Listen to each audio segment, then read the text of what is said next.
നട്ടപ്പാതിരക്ക് പ്രാന്ത് എടുത്തിട്ട് നോക്കി ഇന്ന് വാലന്റൈൻസ് ഡേ ആയിട്ട് പെണ്ണുമ്പിള്ളേനെ എങ്ങും കൊണ്ടുപോയില്ല എന്ന് പറഞ്ഞ് ഞാൻ പറഞ്ഞില്ല.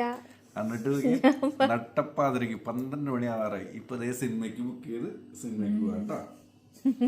കണ്ടാ ഓരോ ഭർത്താക്കന്മാരുടെ അവസ്ഥകൾ.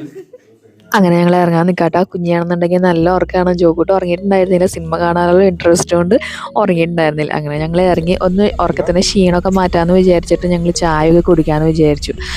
മോളടുത്താട്ടോ, സഫീർ മോളിലാണ് ഞങ്ങൾ കണ്ടത്.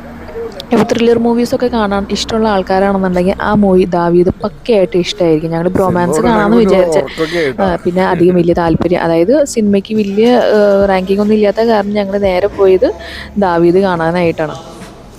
കിഡു പാടാട്ടോ, ഒരു രക്ഷയില്ല. എനിക്കാണെന്നുണ്ടെങ്കിൽ ഇപ്പം DVD ആ ഒരു സിനിമയോട് കൂടുതൽ താല്പര്യം ഉള്ള കാരണം കൊണ്ട് ദാവീദ് എനിക്ക് ഭയങ്കരമായിട്ട് ഇഷ്ടമായി. അങ്ങനെ സിനിമ കഴിഞ്ഞ് ഞങ്ങൾ ഇറങ്ങിയതിന് ശേഷം ജോ കൂട്ടനാണെന്നുണ്ടെങ്കിൽ സോഫ്റ്റ് ടോയ്സിനോട് ഭയങ്കര താല്പര്യമാണ്. അപ്പോൾ അങ്ങനെ 1 രൂപയുണ്ടോ അമ്മേ എന്ന് ചോദിക്കലാണ് അവന് പതിവ്. അങ്ങനെ ഞങ്ങൾ വീട്ടിലെത്തി.